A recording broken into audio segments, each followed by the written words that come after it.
নমস্কার বন্ধুরা, মায়ের রন্ধনশালা এবং ব্লগার চ্যানেলে আপনাদের সবাইকে স্বাগত। তো আজকে আমি আবারও একটি রেসিপি নিয়ে চলে এলাম। তো এই গরমে আজকে আমি বাটা মাছের ঝোল রান্না করব। তো এই গরম তো পড়ে গেছে, তো এই গরমে যদি এই রকম শসা দিয়ে বাটা মাছের ঝোল রান্না করা হয়, খেতে কিন্তু অসাধারণ লাগে। এখানে দেখতেই পাচ্ছ বাটা মাছের ঝোলটা বানানোর জন্য এখানে বাটা মাছ নিয়েছি। আর মাছগুলোকে ভালোভাবে আঁশ ছাড়িয়ে এটাকে ভালোভাবে আমি কেটে ধুয়ে পরিষ্কার করে নিয়েছি। আর তার সাথে এদিকে দেখতে পাচ্ছ এই যে এখানে শসা কেটে নিয়েছি। তো শসাগুলোকে এইভাবে আমি টুকরো করে কেটে নিয়েছি। তো এখানে আমি মোটামুটি 2টো শসা কেটে নিয়েছি, তো আমার প্রয়োজন মতো। আর এখানে আমি একটা মাঝারি সাইজের আলুকে খুব বেশি মোটা বা পাতলা করে কাটিনি, এই যে এভাবে লম্বা করে কেটেছি। তার সাথে নিয়েছি কয়েকটা কাঁচা লঙ্কা আর নিয়েছি তেজপাতা।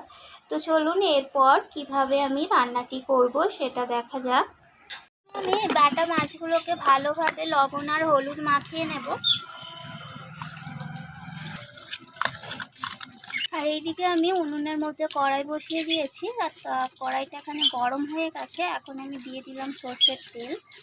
তো তেলটাকে আমি ভালোভাবে খুব গরম করে নেব। তারপর আমি লবণ আর হলুদ মাখিয়ে রাখা মাছগুলোকে তেলের মধ্যে ছেড়ে দেব।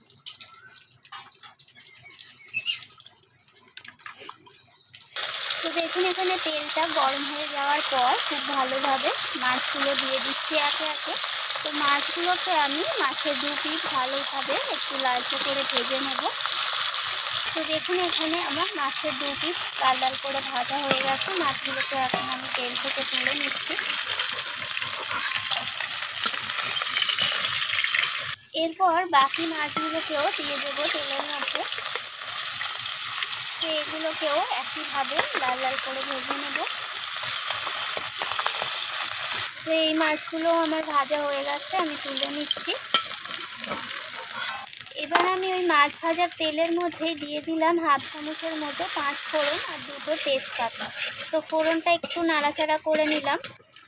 আর এখানে দিয়ে দিচ্ছি আমি এখন কেটে রাখা আলুগুলো। তো আলুগুলোকে ভেজে নিচ্ছি ফোড়নের সাথে। তো বন্ধুরা, এইভাবে যদি 5 ফোড়ন দিয়ে মাছের ঝোলটা বানানো হয়, খেতে কিন্তু দারুণ লাগে। আর তার সাথে দিয়ে দিলাম আমি আলুর সাথে শসাগুলোকে।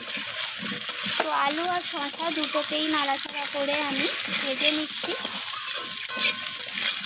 তো এরপর আমি এর মধ্যে দিয়ে দিলাম পরিমাণ মতো হলুদ গুঁড়ো।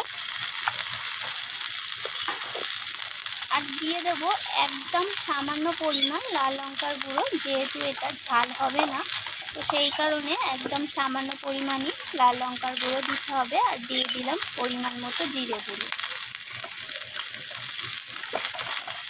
তো সমস্ত কিছু মশলা এইভাবে নাড়াচাড়া করে কষিয়ে নিচ্ছি। আর একটু জল অ্যাড করে দিলাম, তাতে করে মশলাটা পুড়ে না যায়।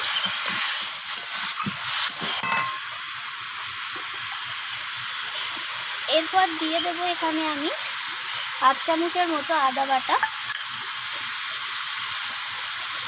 আর দিয়ে দেবো ওখানে স্বাদ মতো লবণ।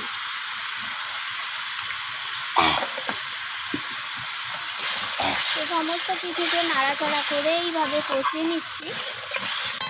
আর দিয়ে দিলাম কয়েকটা কাঁচা লঙ্কা। তো কাঁচা লঙ্কাটা ঝোলের মধ্যে একটা ফ্লেভার আসবে।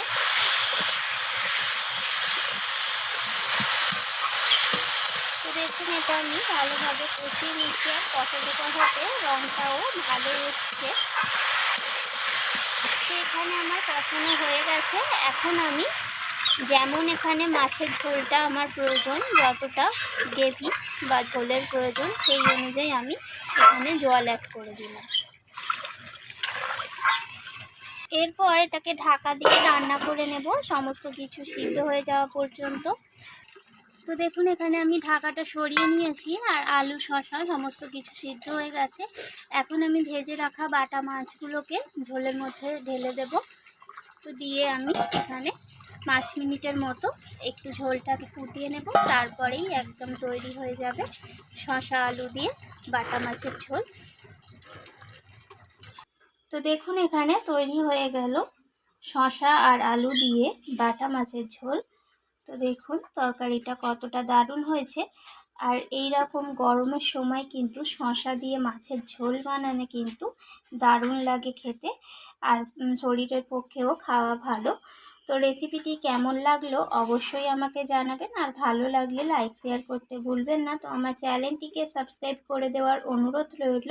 তো আমি আবারও ফিরে আসবো অন্য কোনো রেসিপি নিয়ে। আজকের মতো এইটুকু। ধন্যবাদ বন্ধুরা।